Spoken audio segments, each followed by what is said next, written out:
નવજાણું સેવા દાદા નવજાણું સેવા ગોવા દાદાને ભજતા ભવસાગર તરસો ઓમ જય ગોવા દાદા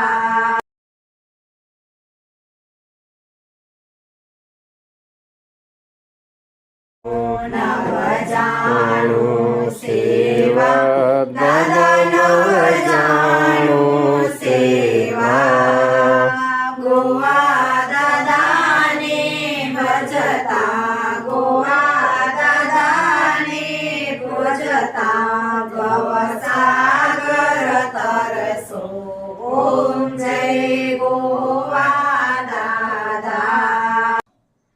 હાલો, નમસ્કાર મિત્રો, કેમ છો? મજામાં? આપ સૌ કુશળ હશો? આપ સૌને જય લક્ષ્મીનારાયણ, જય સ્વામિનારાયણ, જય જીનેન્દ્ર, જય હાટકેશ્વર, જય જલારામ, જય માતાજી ને મહાદેવ હર.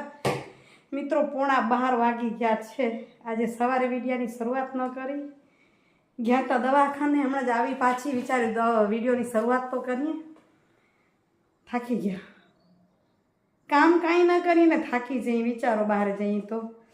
આજે પગ બહુ દુખે છે, એટલે થોડો દુખ્યા રાખે છે, એટલે બતાવવા ગયા હતા. હવે ચિંતા મુક્ત છું. ડૉક્ટરે કીધું એ ધીમે ધીમે સારો થઈ જશે. પાટો બાંધવાની ના પાડી છે.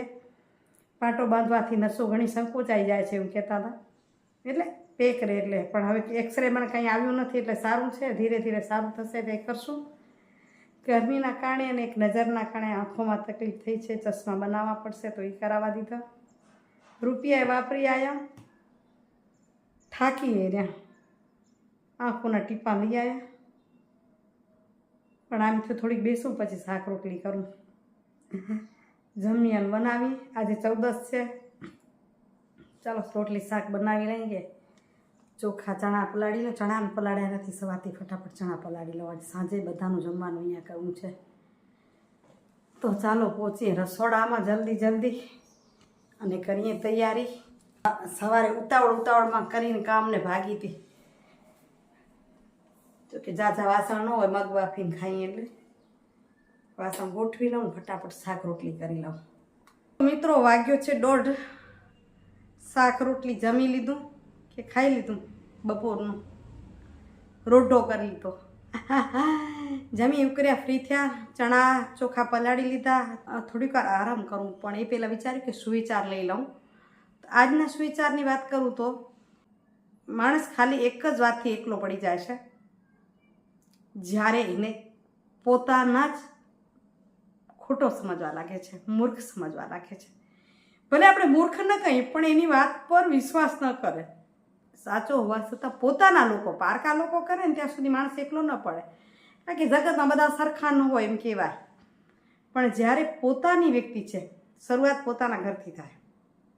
પતિ હોય તો પત્નીથી, ને પત્ની હોય તો પતિથી, પછી દીકરો હોય, વહુ હોય, દીકરી હોય, જમાઈ હોય, ભત્રીજો હોય, દેર જેઠ હોય, એ ભાઈ ભાભી હોય. આ પરિવારજણ એમ જ્યારે એમને ખોટો સમજવા લાગે, એને ગલત સમજવા લાગે, સાચો હોવા છતાં પણ એને ગલત સમજે, ત્યારે એ વ્યક્તિ એકલી પડી જાય. એ વિચારે કે, અને એને સતત એ જીવનની સારણીમાં પડી જાય, કે વિચારતી જાય કે મેં ક્યાં ભૂલ એવી કરી છે કે લોકો મને ખોટો સમજી રહ્યા છે. અને જો હકીકતમાં ભૂલ ના કરી હોય, ત્યારે અંદર ને અંદર કોસવાય અને એને તકલીફ થાય છે. એટલે આપણે શું કરવું છે, કહું કે આપણે કોઈ પણ વ્યક્તિ માટે સ્ટેટમેન્ટ આપીએ છીએ તો વિચારીને આપીએ કે એને ખોટું સાબિત ન કરીએ. આપણે અંદર પડીએ કે હકીકતમાં એ ખોટું છે કે આપણે એને ખોટા સમજી બેઠા છીએ. એટલે માણસ ક્યારેય એકલો ન પડે, પણ જ્યારે એને પોતાના લોકો ગલત સમજે કે એ ખોટા છે, એ બરાબર નથી, અમે બરાબર છીએ, ત્યારે એકલા પડી જાય છે.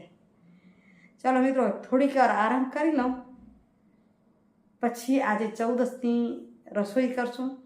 જોઈએ શું બનાવી છે. મોનું હોય તો વિવિધ પ્રકારની રસોઈઓ થાય, પણ મોનું નથી, હેતલ છે ને, જેટલે પૂછશું તેને શું કહે છે પૂછશું, બનાવીએ. ખીર બનવાની હોય એટલે ખીર તો પલાળી જ નાખી છે આપણે, ચોખા તો પલાળી નાખ્યા છે. તો મિત્રો 4:30 થયા છે.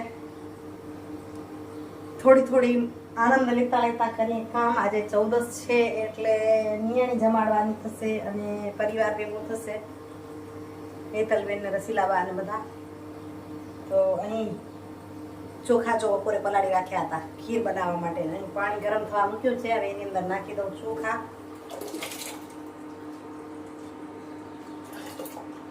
સાડા ચારે તૈયારી કરું એટલે ધીમે ધીમે થતું થઈ જાય અને ખીર થોડીક ઠંડી થઈ જાય તો મજા આવે. એટલે અહીંયા આપણે ચોખા નાખી દીધા અને એક સીટી દેવરાઈ દઈશ અને પછી એની હવા હશે ને એમાં જ લગભગ ભાત ચડી જશે, પલાળેલા છે એટલે. અને આ બાજુ ચણા પલાળી રાખ્યા છે શાક માટે. આજે દેશી ચણા પલાળ્યા છે. દેશી ચણા અને બટેટાનું શાક કરવું છે. ખીર ચડી જાય એટલે એને ચડાવી લઈએ. એકલી ચણી હોય તો ધીમે ધીમે થોડું કરતા થઈએ. આજે કંઈ આઈટમ નથી બનાવી, આમ ખીર શાક ને રોટલી. પૂરી ખાવાવાળા બધા મોટા છે તે ઘણા છીએ નહીં. જૈનિક પણ નથી, જૈનિક પણ ગયો છે લુડવા. અને અનુબેનના છોકરા પણ નથી આવવાના. અનુબેનને જીજા આવવાના છે, છોકરા કોઈ નથી. એટલે બધા મોટા છીએ. એટલે તળેલી વસ્તુ તો આવે હવે લગ્ન ગાળો આવશે એટલે ખવાશે જ, એટલે ઘરે આપણે ન ખાઈએ. તો એ કુકરની આપણી એક સીટી થઈને થોડી હવા ભરાઈ ગઈ તો થઈ ગયું તૈયાર. હવે એ ઉતરી ગયું છે તો સગડી પર જ આપણે બધું કરીએ છીએ. તો અહીંયા આપણે શાક મૂકી દઈ બાફવા માટે. તો અહીંયા ચણા પલાળી રાખ્યા છે, જો દેશી ચણા. 10 જણાનું શાક કરવાનું છે આજે, એટલે એટલા ચણા છે. 1 કટોરું જેટલા પલાળ્યા હતા એ, અને આ 8 જેટલા નાની સાઈઝના બટેટા નાખું છું. નાખી દઈ નમક. થોડું પાણી નાખી દઈ અને હવે એને બંધ કરીને ચડાવી લઈએ. 3 થી 4 સીટી લગાવશું એટલે ચડી જશે. ત્યાં સુધી બીજી તૈયારી કરું. ટામેટાને ઝીણા ક્રશ કરી લઉં. ગ્રેવી નહીં કરું, એકદમ ઝીણા ચોપરમાં ક્રશ કરી લઈશ. તો જો આપણા કુકર ઠંડુ થઈ ગયું એટલે ખોલી નાખ્યું અને જો ભાત બરાબર ચડી ગયા છે.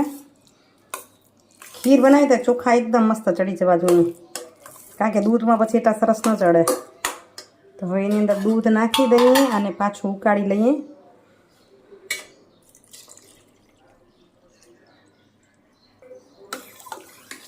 એમાં 1 લીટરથી વધુ એટલું મેં દૂધ નાખ્યું.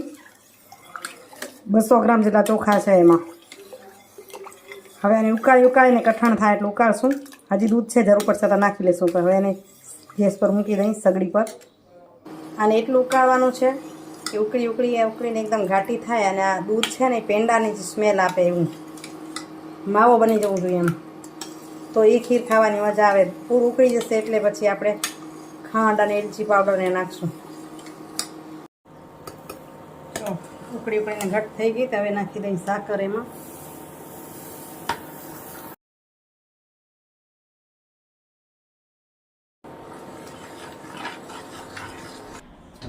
ખીર થઈ ગઈ તૈયાર. શું કરનાર આવો તમે? હા એને કરી નાખો. ગ્રેવી એને થાય નહીં કરી નાખો. એમાં ટમેટા નાખ્યા હતા. અહીંયા આપણે બટેટા જો બફાઈ ગયા છે. બટેટાને છોલી લઈ ત્યાં સુધી લઈ ટમેટા ક્રશ કરી દે, આનો વઘાર કરી લાગે.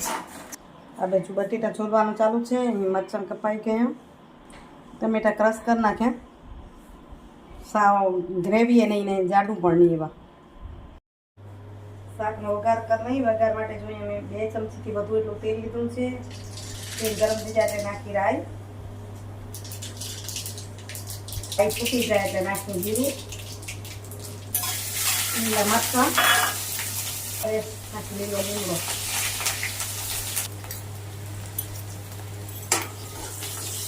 મરચાં પાકવા આવે એટલે મેં ગોળનો કટકો નાખી દેવાનો, પછી ગળી જશે. અંદર નાખી દઈએ આપણા ટમેટા.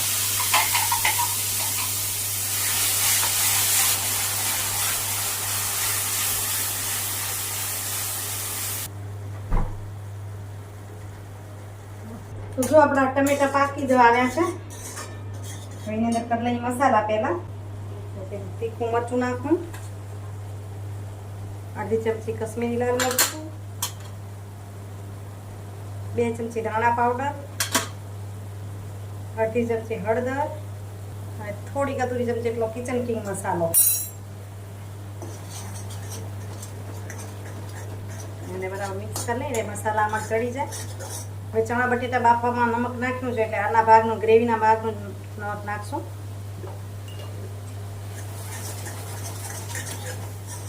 મસાલો બધો એક રસ થઈ ગયો સરસ. તો એની અંદર નાખી દઈએ બટેટા આપણા કાપેલો.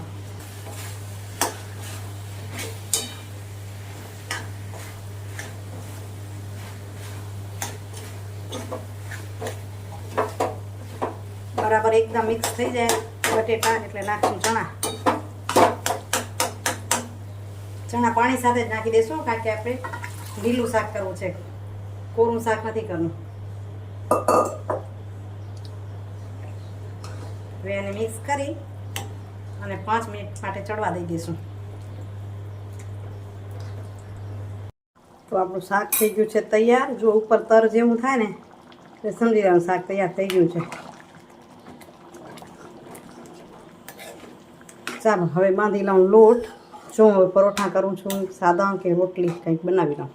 तुम बिना और न दूजा, तुम बिना और न दूजा, सगारों में जिसकी ओम जय गोवा दादा, तुम पूर्ण परमात्मा, तुम अंतरयामी दादा, तुम अंतरयामी, परिब्रह्मा परमेश्वर, परिब्रह्मा परमेश्वर, तुम सबके स्वामी, ओम जय गोवा दादा, जय गोवा दादा, तुम हो एक गोचर सबके प्राणपति दादा, सबके प्राणपति, किस विध मेरु दयामय, नव जाणु सेवा दादा, नव जाणु सेवा, गोवा दादा ने भजता, गोवा दादा ने भजता, गवसागर तरसो, ओम जय गोवा दादा. તો દાદાના ભજન આરતી થાળ થઈ ગયા. હવે જમી લઈએ.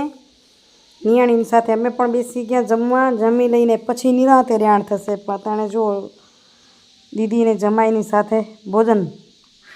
મિત્રો 1:30 વાગી ગયો રાતનો.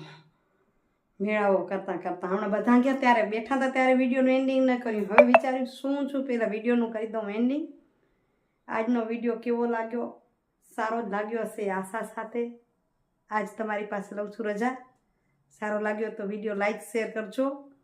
કાલે મળીએ છીએ પાછા નવા ઇન્ટરેસ્ટિંગ વિડીયો સાથે. આપ સૌને જય શ્રી કૃષ્ણ, જય જય ગરીબ ગુજરાત, જય ભારત અને જય હિન્દ. આવજો મિત્રો, બાય બાય. ધીમે ધીમે બોલીને કે આજુબાજુવાળા અટકે છે અટાણે ક્યાં રાત્રે બાય બાય કરવા બેઠા છે, કોઈ જાગતું હશે તો આવજો મિત્રો. વાતો વાતોમાં 1:30 વગાડી લઈ એ મોજ છે અમારા પરિવારની.